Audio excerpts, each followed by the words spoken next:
Mantan pengacara Barada Richard Eliezer Pudihang Lumiu alias Baradae, Deolipa Yumara, meminta Irjen Fadil Imran mundur dari jabatan Kapolda Metro Jaya.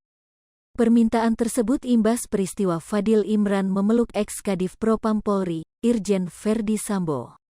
Supaya Kapolda Metro yaitu Fadil Imran mundur dari jabatannya karena persoalan yang memalukan ini, kata Deolipa di kediamannya, Depok, Jawa Barat, Sabtu, tanggal 20 Agustus tahun 2022.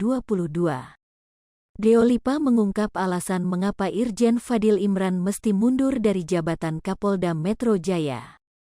Ia beralasan hal itu demi kepentingan anak-anak. Alasan saya cuma satu, anak-anak tidak boleh melihat hal seperti itu, apalagi anak-anak bisa membaca persoalan yang ada di TikTok. Anak-anak usia di bawah 15 tahun bisa melihat keadaan ini sebagai keadaan yang memalukan, katanya. Kalau sampai Pak Kapolda menjabat, kasihan anak-anak. Saya tidak peduli orang dewasa, tapi saya menjaga kepentingan anak-anak, lanjut dia. Deolipa menegaskan dirinya akan bersurat ke Kapolri Jenderal Listio Sigit Prabowo jika Irjen Fadil Imran tidak segera mengundurkan diri. Karena kalau tidak, saya akan bikin surat kepada Kapolri supaya Kapolri bikin TR, telegram, perintah tembusan kepada Presiden, tembusan kepada Menko Polhukam, supaya melakukan proses pemberhentian terhadap Kapolda Metro Fadil Imran.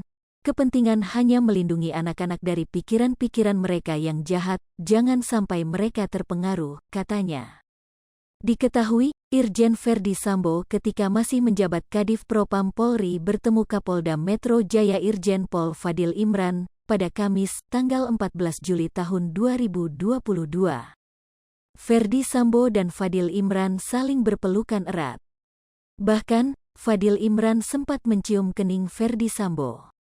Saya memberikan support kepada adik saya Sambo agar tegar menghadapi cobaan ini, kata Fadil kepada wartawan dikutip dari tribunjakarta.com, Kamis, tanggal 14 Juli tahun 2022.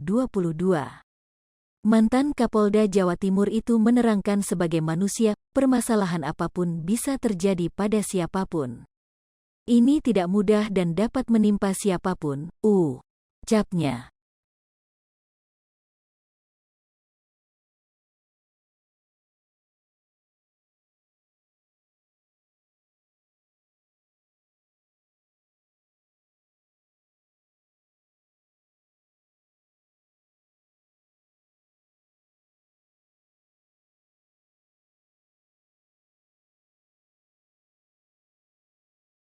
Hai pemirsa Sri Popo TV, jangan lupa komen, like, dan subscribe, serta tonton terus berita